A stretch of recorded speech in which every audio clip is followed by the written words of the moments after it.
তরিক রাকিব আপনি লিখেছেন, মৃত ব্যক্তির জন্য কোরবানি করার বিধান ও পদ্ধতি জানতে চাই। মৃত ব্যক্তির জন্য কোরবানি করা, তার তরফ থেকে কোরবানি করা জায়েজ আছে।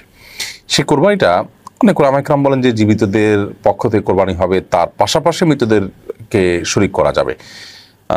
আবার অনেক ওলামাদের মতে জীবিত ব্যক্তিদের জন্য যেরকম পৃথক কোরবানি করা যায়, সম্পূর্ণ স্বতন্ত্র একটা ছাগল আপনি একজন মৃত ব্যক্তির জন্য তার তরফ থেকে কোরবানি করলেন, এটি করা যেতে পারে। এটার জন্য বিশেষ কোনো পদ্ধতি নেই, বরং আপনি নিয়ত রাখলেন যে আল্লাহ এটা অমুকের তরফ থেকে আমি করছি, অমুক মৃত মানুষের তরফ থেকে করছি, বাস এটুকু নিয়ত করা যথেষ্ট। এবং এটার গোশত আপনার নিজের কোরবানির গোশত যেরকম আপনি খেতে পারেন, এটাও আপনি খেতে পারেন, বন্টন করতে পারেন এবং গরিবদেরকেও দান করতে পারেন। মানতের গোশত যেরকম, মানতের কোরবানির গোশত যেরকম পুরোটা দান করে দিতে হয়, এটা সেরকম না যে সবটুকুই আপনাকে দান করে দিতে হবে, আপনি বাধ্য, ব্যাপারটাই সেরকম। মামুন লিখেছেন, টাকা থাকার পরও যদি কোরবানি না দেয় তাহলে কি পাপ হবে? ফোকাহ হানাফের মতে কোরবানি দেওয়া সামর্থ্যবান সচ্ছল মানুষদের জন্য ওয়াজিব, অতএব টাকা আছে, সামর্থ্য সচ্ছলতা আছে, কোরবানি তার উপরে বর্তা, এরপরে যদি তিনি কোরবানি না দেন অবশ্যই তিনি গুনাহগার হবেন।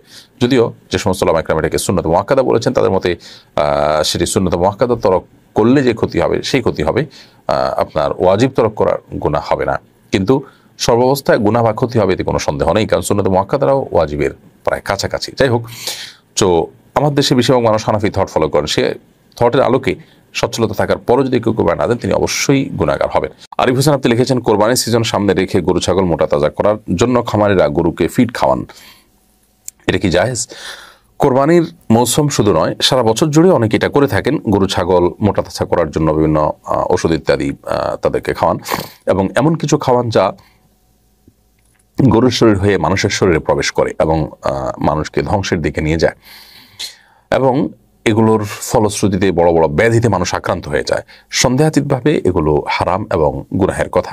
একজন মুসলমান কোন অবস্থাতেই এরকম কোনো কিছু করতে পারেন না যাতে অন্য মুসলমান ক্ষতিগ্রস্ত হতে পারেন। নবী করিম সাল্লাল্লাহু আলাইহি ওয়াসাল্লাম বলেছেন, লা দারারা ওয়ালা দিরারা। ইসলামে নিজে ক্ষতিগ্রস্ত হওয়া এটা যেরকম জায়েজ নেই, নিজে জেনে শুনে ক্ষতির মুখোমুখি করা নিজেকে নিজে, আবার একইভাবে অন্যকে ক্ষতিগ্রস্ত করাও জায়েজ নেই।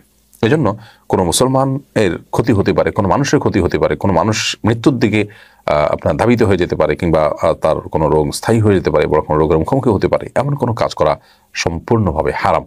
এটা মানুষ হত্যা করার সামিল। বিধায় আমাদের এই সমস্ত বিষয়ে যে সমস্ত ভাইরা ব্যবসা বাণিজ্য করছেন তাদেরকে আমরা আল্লাহর ভয় যেন তাদের অন্তরে জাগ্রত হয়, আল্লাহর সামনে দাঁড়াতে হবে। দিন শেষে ব্যবসা বাণিজ্য সবকিছু থেকে যাবে, আমাদের আমল, আমাদের কর্মগুলো নিয়ে আমাদের আল্লাহর সামনে দাঁড়াতে হবে। বিধায় আমরা যেন আল্লাহকে ভয় করি এবং এই ধরনের হারাম কাজ থেকে আমরা সরে আসি, এবং মুনাফা আমরা কম করব এবং চেষ্টা করব হালাল উপার্জন করে নিজে যদি আর্থিক অনটন থেকে খুব বেশি বের হতে না পারি তবু সেটাকে মেনে নিব, তারপরও আমি হারামকে কোনো অবস্থাতে মেনে নিব না।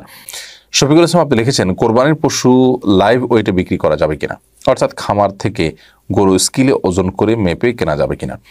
শুধুমাত্র আমি এটা ন্যায্য মূল্য দিয়ে কিনছি নাকি আমি ন্যায্য মূল্য এর সাথে বেশি দিয়ে কিনতে হচ্ছে, এ বিষয়টাকে জাজ করার জন্য আপনি এ ধরনের স্কিলের ব্যবহার করতে পারেন।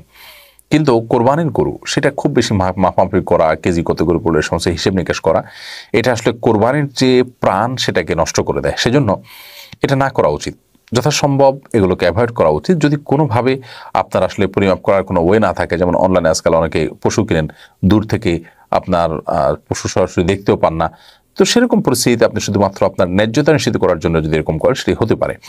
আর যদি আপনার পর্তার চিন্তা করে শুধু এটি করেন তাহলে সেটা অবশ্যই কোরবানির সাথে যায় না। পৃথিবীর অনেক দেশে আমাদের অনেক ভাইরা আছেন যারা গরু কিনেন, ছাগল কিনেন কোরবানি করার জন্য, বিশেষ করে আপনার সুপার শপগুলো থেকে ছাগল কিনেন কোরবানি করার জন্য, সেগুলো তারা ওজন করে গোশত কিনে নেওয়ার মতোই একরকম পুরো ছাগলের গোশতটা কিনে নিয়ে যান। সেখানে দেখা যায় অনেক কিছু তারা রেখেও দেয়, মাথা, পায়া ইত্যাদি। তো এরকমটি করা জায়েজ নাই। পুরো পশুটা আল্লাহর জন্য কোরবানি করবেন এবং পুরাটাই আপনি আল্লাহর জন্য নিয়ে যাবেন। সেখানে গরু গোশতর মতো বা ছাগল গোশত আমরা কিনি যে, সেরকম আপনি যদি কিনে নিয়ে যান তাহলে সেদের কোরবানি হবে না।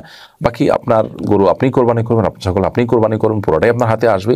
জাস্ট এটার ন্যায্যতা নিশ্চিত করবার জন্য আপনি স্কেল দিয়ে মাপলেন, তাহলে সেক্ষেত্রে সেই স্কেলে মাপাটা জায়েজ হবে।